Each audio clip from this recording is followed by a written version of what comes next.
Students, अस्सलाम वालेकुम। इस साल की जब आप लोग प्रिपरेशन कर रहे हैं तो आप लोगों को हिस्से के लिए तो शायद इसकी बहुत ज़्यादा अहमियत ना हो, लेकिन पाकिस्तान अफेयर और करंट अफेयर के लिए आप लोगों को parliamentary form of government and presidential form of government क्या है, पाकिस्तान के लिए कौन सी चीज़ सूटेबल है, इसके हवाले से कोई कॉन्सेप्ट बिल्डिंग ज़रूर कर लेनी चाहिए। ऐसे में इनडायरेक्टली इसका इस्तेमाल बहरहाल हो सकता है, क्योंकि डेमोक्रेसी के बीच में ये दोनों ही सिस्टम राइज हैं और ऐसे में तो कुछ भी पूछा जा सकता है, तो आप इसका यूज़ कहीं ना कहीं आपको करना पड़ सकता है। कॉन्सेप्ट आपको बहरहाल जो है वो क्लियर होना चाहिए। अब ये है क्या, मैं आपको सादा से लफ्ज़ों में समझा देता हूँ, फिर उसी बुनियाद पर आप इसके फ़ायदे और जो नुकसानात हैं और पाकिस्तान के लिए इसकी सूटेबिलिटी है उसका आप लोग एनालिसिस कर सकेंगे। I am just going back from a meeting to my office, तो ये टाइम था कि मुझे आपसे बात कर लेनी चाहिए। देखिए, पार्लिमानी निज़ाम एक स्टेट के बेसिकली 3 ऑर्गन्स होते हैं। एक लेजिस्लेचर है जिनका काम है कानून बनाना, दूसरे एग्जेक्टिव्स हैं जिनका काम है उस कानून को चलाना, और तीसरी जुडिशरी है। अब ये जुडिशरी को साइड पे कर दें। अब ये प्रेसिडेंशियल निज़ाम और पार्लिमानी निज़ाम ये बेसिकली 2 ऑर्गन्स को डील करता है, लेजिस्लेचर और एग्जेक्टिव। ये इदारे कैसे कैसे होंगे, इनमें लोग कहाँ से आएंगे, दरअसल यही है जो बताता है कि निज़ाम पार्लिमानी है या प्रेसिडेंशियल है। पार्लिमानी निज़ाम में क्या होता है? पार्लिमानी निज़ाम के अंदर ये होता है जनाब, डालते हैं और अपना नुमाइंदे चुनते हैं, उन नुमाइंदों को वो लेजिस्लेचर के अंदर भेजते हैं। लोग वोट डालते हैं, अपने नुमाइंदे चुनते हैं और उनको वो लेजिस्लेचर के लिए भेजते हैं। जैसे पाकिस्तान के बीच में आप MNAs चुनते हैं सारे पाकिस्तान से और उनको नेशनल असम्बली के अंदर भेज देते हैं।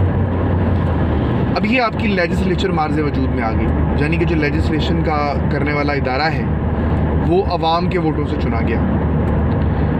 अब एग्जेक्टिव इदारा कैसे चुना जाता है? उनको ये लेजिस्लेचर अपने बीच में से चुनते हैं। ये लेजिस्लेचर जो है ये अपने बीच में से पहले एक बंदे को वज़ीर आज़म चुनती है और वो वज़ीर आज़म फिर इसी लेजिस्लेचर में से अपनी काबीना चुनता है, और ये काबीना और वज़ीर आज़म मिलकर मुल्क का जो एग्जेक्टिव निज़ाम है उसको चलाते हैं, इदारों के सरबराह बनते हैं और इस सारे निज़ाम को चलाते हैं। गोया कि जो पार्लिमानी निज़ाम है इसके बीच में अवाम सिर्फ एक प्लेटफॉर्म के लिए लोग चुनती है, लेजिस्लेचर।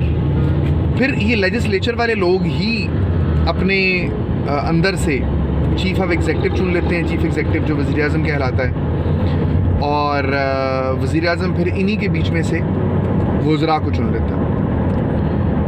इस निज़ाम की कुछ डेफिशिएंसीज़ हैं। वो डेफिशिएंसीज़ ये हैं कि सेपरेशन ऑफ पावर नहीं है, वही लोग लेजिस्लेचर में हैं, वही लोग काबीना में हैं,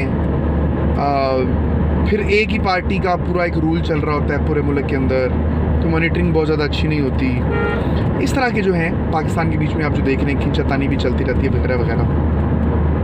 डिटेल पे ज़ाहिर है मैं भी बात नहीं कर सकता, मैं ऑडियो को छोटा रखना चाहूँगा अपनी वीडियो को।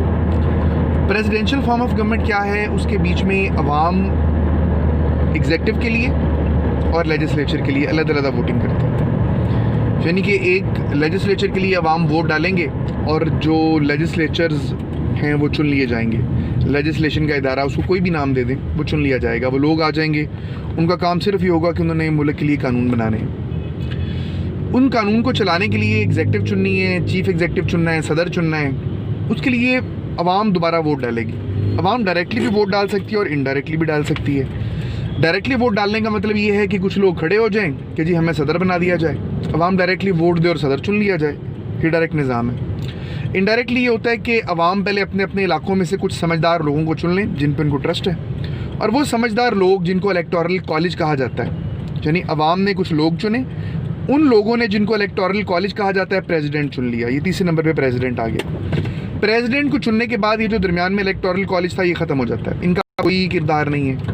अब सदर जो है अपनी मर्ज़ी से अपने बंदे चुनता है मिनिस्ट्रीज़ के लिए, जिनको वो मुख्तलिफ इदारे एग्जेक्टिव चुन लेता है, जिनको वो मुख्तलिफ इदारे देता है और वो पूरा निज़ाम चला रहे होते हैं। अब गोया कि इसमें लेजिस्लेचर अलहदा लोग हैं और ये जो एग्जेक्टिव हैं ये अलहदा लोग हैं। इनकी आपस में यूँ समझ लें कि मोनोपली नहीं है। ज़रूरी नहीं है कि मोनोपली हो सकता है इधर एक पार्टी हो लेजिस्लेशन में, दूसरी तरफ दूसरी पार्टी हो। फिर यहाँ पे जो सदर है ये मोहताज नहीं होता पार्लिमानी निज़ाम में। तो जो चीफ़ एग्जेक्टिव है वज़ीर आज़म ज़ाहिर है वो मोहताज है अपनी लेजिस्लेचर का, क्योंकि उन्हीं के वोटों से वो वज़ीर आज़म बना है। उनके फैसलों को वो कबूल भी करता है, एक्सेप्ट भी करता है। प्रेसिडेंशियल फॉर्म में ऐसा नहीं है। लोगों ने एक दफ़ा चुन लिया तो चुन लिया, अब उसने 5 साल के लिए अपनी हुकूमत करनी है। निकालने के रिमूवल के तरीके ज़ाहिर है क्या इनके अंदर दिए गए होते हैं, वो अलग-अलग होते हैं। तो ये है ओवरऑल जो है निज़ाम, जो पार्लिमानी निज़ाम है। इसके बीच में अवाम सिर्फ एक जगह के लिए बंदे चुनते हैं और वो बंदे अपने में से ही एग्जेक्टिव चुन लेते हैं और वज़ीर आज़म चुन लेते हैं। जबकि प्रेसिडेंशियल फॉर्म ऑफ गवर्नमेंट में अवाम दोनों के लिए अलग-अलग मैंडेट देते हैं, जो एक पार्टी को भी हो सकता है और 2 पार्टियों को भी हो सकता है। अब आप इस निज़ाम को ज़हन में रखें और ख़ुद सोचें कि पाकिस्तान के लिए कौन सा अच्छा है। किसी और वीडियो में मैं बताऊँगा कि पाकिस्तान के लिए कौन सा अच्छा है। Wish you best of luck.